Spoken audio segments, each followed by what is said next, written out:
বিএনপির আন্তর্জাতিক বিষয়ক কমিটির সদস্য ইঞ্জিনিয়ার ইশরাক হোসেন বলেছেন, ছাত্র জনতার ঐতিহাসিক বিজয়কে ব্যর্থ করতে বিদেশে পালিয়ে যাওয়া শেখ হাসিনা ও তার ছেলে দেশকে অস্থিতিশীল করার ষড়যন্ত্র করছে।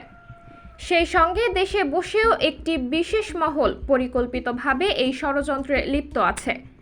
রাষ্ট্রীয় সম্পদ ও উপাসনালয়গুলোতে হামলার অপচেষ্টা করে বিভিন্ন গুজব ছড়িয়ে রাজনৈতিক ও ধর্মীয় অনুভূতিতে আঘাতের চেষ্টা করছে দুর্বৃত্তরা। তাদের রুখে দিতে হবে। সোমবার 12 আগস্ট বিকেলে রাজধানীর পুরান ঢাকার ইসলাম বাজারের ব্যবসায়ী ও স্থানীয়দের সঙ্গে মতবিনিময় সভা শেষে তিনি এসব কথা বলেন। ইঞ্জিনিয়ার ইশরাক বলেন, শেখ হাসিনার পতন হলেও তার দোসররা নানা রকম চক্রান্তে লিপ্ত রয়েছে। বিচ্ছিন্নভাবে ধর্মীয় উপাসনালয়গুলোতে নাশকতা সৃষ্টি করে সর্বসাধারণের গ্রহণযোগ্য ও বাংলাদেশের সবচেয়ে জনপ্রিয় দল বিএনপিকে দায়ী করার ষড়যন্ত্র চলছে। জনগণকে সঙ্গে নিয়ে সব ধরনের নাশকতা প্রতিহত করতে বিএনপি প্রস্তুত রয়েছে। সাবরিনা জলিল, সবার কথা।